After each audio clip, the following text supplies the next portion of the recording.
चलिए, तो पटना के सियासी गलियारे में हलचल बढ़ी हुई है और इसका प्रभाव दिल्ली में भी देखने को मिला। जयराम रमेश ने जो प्रतिक्रिया दी, उनकी प्रतिक्रिया से ऐसा लगता है कि कांग्रेस का ऐसा कोई इरादा नहीं है कि किसी भी रीजनल पार्टी के किसी प्रमुख चेहरे को नेतृत्वकारी भूमिका में पार्टी कांग्रेस देखना चाहती हो। सहयोगी रितेश हमारे साथ जुड़े हुए हैं, उनसे जानते हैं इस बयानबाजी को लेकर क्या मतलब निकाला जाए। जेडीयू आरजेडी महागठबंधन बिहार की ये चाहती है कि राष्ट्रीय स्तर पर एकता हो, एकजुटता हो और बीजेपी को हराया जाए, लेकिन कांग्रेस के बयानों से ऐसा लगता है कि वेट एंड वॉच की स्थिति में है कांग्रेस।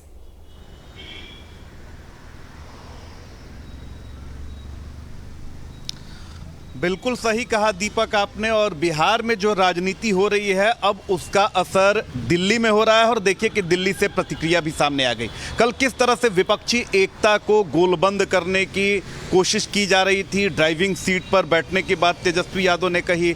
मुख्यमंत्री नीतीश कुमार ने कांग्रेस से ये अपील की कि आप पहल करें ताकि विपक्ष गोलबंद हो, लेकिन कांग्रेस अब पहले वाली कांग्रेस नहीं रही है। हालिया दिनों में जो भारत जोड़ो यात्रा कांग्रेस ने की है, कहीं ना कहीं कांग्रेस में एक नई जान आ गई है और कांग्रेस को पता है कि अब अगली रणनीति उसकी क्या होगी। क्योंकि देखिए, हालिया दिनों में देखा जाए तो कांग्रेस को विपक्ष से तो दो चार होना ही पड़ा, लेकिन सबसे ज्यादा कांग्रेस को अगर परेशानी हुई तो उसके सहयोगी यानी गठबंधन के जो दल हैं उसकी वजह से भी कांग्रेस की हालत बेहद देश में पतली हो गई। चाहे उत्तर प्रदेश देख लें, बिहार देख लें, अन्य राज्यों में देखिए कि जो रीजनल पार्टियां हैं उनका दबदबा रहा और कांग्रेस को कहीं ना कहीं वहां पर कॉम्प्रोमाइज करना पड़ा। अब कांग्रेस ये स्थिति समझ चुकी है कि नहीं, अब उसे फ्रंट सीट पर यानी ड्राइविंग सीट पर उसे ही बैठना है। और देखिए कि जयराम रमेश काफी कद्दावर नेता हैं, कांग्रेस के काफी सुलझे हुए नेता हैं और उनके बयानों के मतलब काफी दूर तलक होते हैं। राहुल गांधी के सबसे नजदीकी नेताओं में से एक हैं,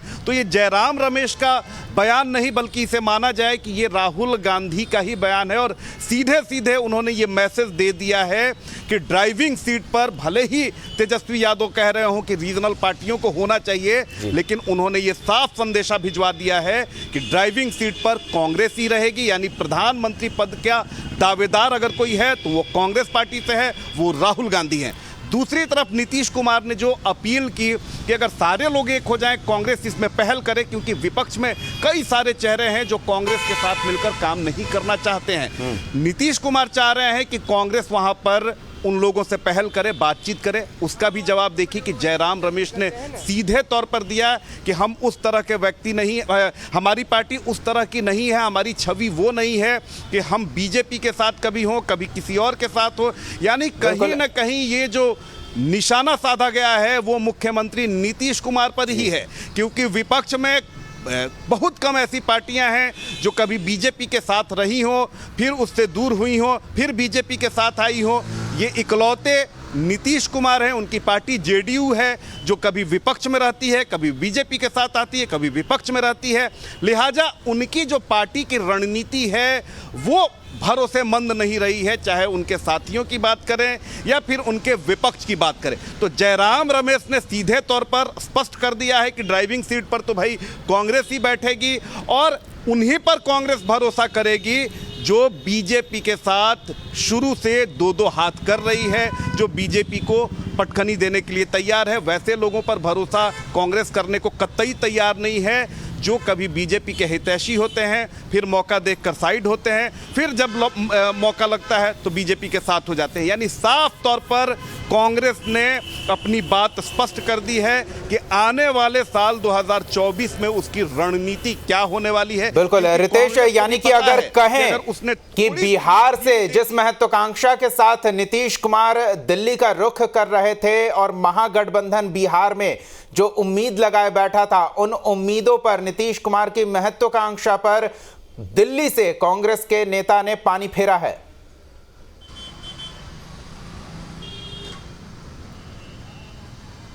आप बिल्कुल सही कह सकते हैं, क्योंकि देखिए बिहार में आप विपक्ष को गोलबंद करने की बात कर रहे हैं, लेकिन सिर्फ ऐसा नहीं है कि बिहार में ही विपक्ष गोलबंद हो जाएगा तो कांग्रेस सत्ता में आ जाएगी या विपक्ष सत्ता में आ जाएगा।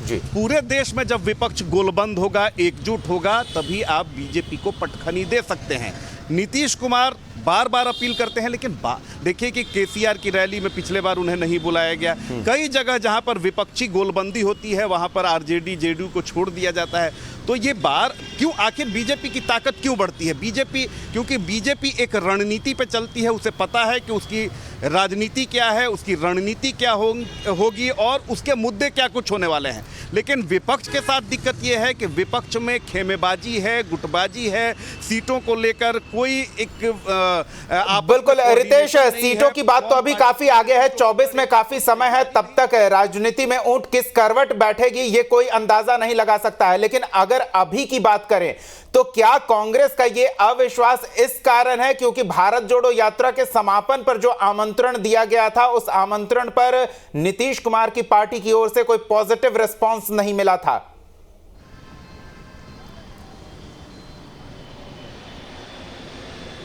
देखिए, सबसे बड़ी बात है कि लोकसभा चुनाव है दीपक, और लोकसभा चुनाव की जो तैयारी होती है वो 1 साल से ज्यादा समय से तैयारी शुरू हो जाती है और बीजेपी ने तो तैयारी शुरू ही कर दी है, क्योंकि पूरे देश में चुनाव होते हैं, किसी एक राज्य का चुनाव तो होता नहीं है।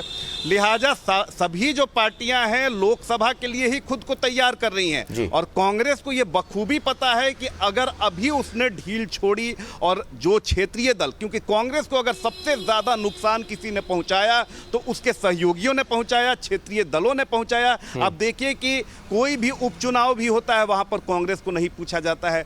जब विधानसभा का चुनाव हो, लोक चलिए तो देखना दिलचस्प होगा कि कांग्रेस के भीतर जो अविश्वास का भाव है बिहार महागठबंधन को लेकर, उस अविश्वास को कैसे बिहार के प्रमुख सियासी दल के नेता दूर करते हैं और जो राष्ट्रीय स्तर पर एकजुटता का प्रयास है वो आगे बढ़ता है। रितेश, आप बने रहे हमारे साथ।